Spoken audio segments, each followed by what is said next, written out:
What if I told you the ATF has 920 million firearms transaction records sitting in Martinsburg, West Virginia, and of those, 866 million have been digitized?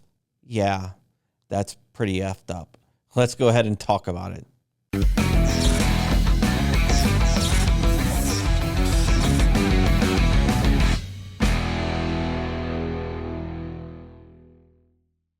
What is up, Wolverines? My name is John Crump. I'm an investigative journalist with AMLN News. And as we are speaking right now, an article of mine just dropped on AMLN News dealing with this in a lot much more detail. Head over to AMLN News to read it and also take a look at the documents.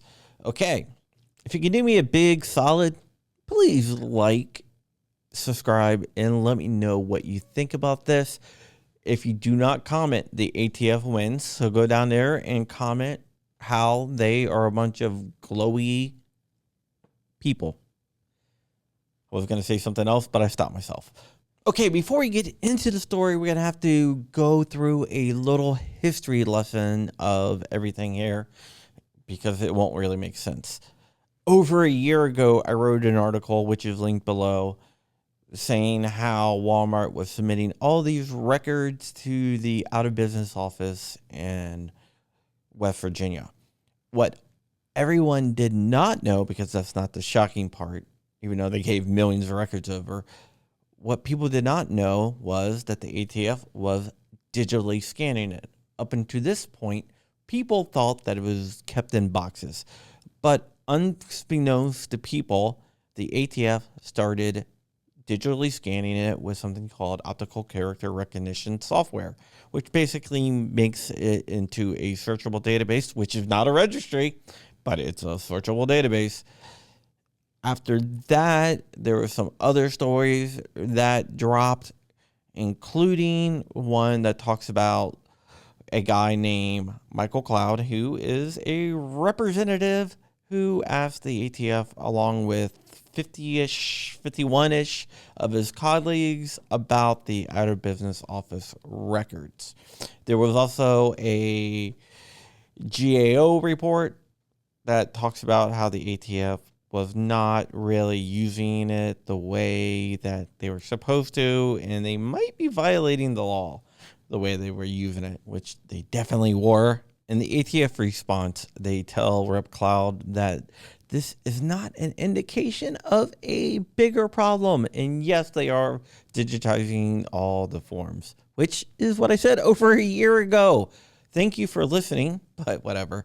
Okay, so the GAO had that report, and the ATF has now confirmed that report, even though it's not a bigger problem. This is what the ATF says.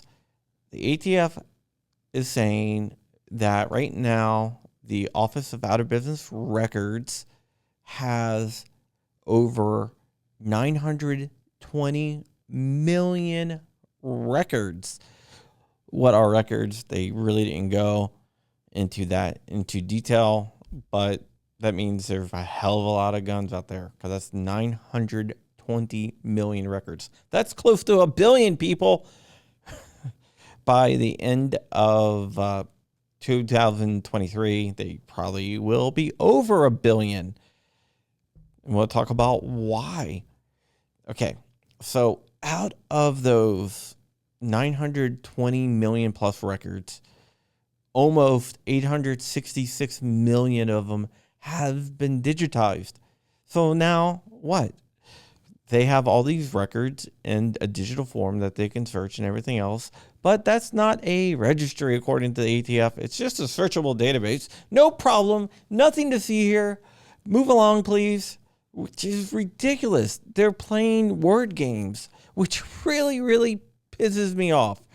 They're saying that, hey, we can't keep them on microfiche because they degrade and everything. So we think it's A-OK to violate federal law and digitize all these forms, which is the dumbest crap I have ever heard. Sorry, I get a little bit emotional when I talk about the ATF and their overreach. I don't really like those guys too much. There's certain agents over there, and you know who you are, that I like, and certain employees, you know who you are, that I like and that's how I get a lot of my information. But a lot of the people over there, the higher ups at least, are scumbags. So that's just my opinion. Deal with it if you don't agree with me, but I'm pretty sure if you're watching my channel, you probably agree with me. So why is it a big deal that they have 922 million records? Well, in 2016, according to a Trace article, they only had 285 million records. So that means in the last 5 years, the records they have tripled. It's a scary time. They can play semantics with words, but this is a registry, and this shows how dangerous everything is. All right. With that said, I'm going to get out of here. Thank you so much for watching. I really appreciate you guys. You can check me out at locals at johncrump.locals.com. You can use code Wolverines for a free month of premium service, but you can always sign up for the free tier as well. As more people join, the more exclusive content that there will be over there. And eventually there'll be live streams and everything else for premium members. It's only $5 a month after your first free month. Cancel anytime. And with that said, stay ever vigilant, stay ever free. Check out my Discord. I love you guys. And Wolverines, motherfucker.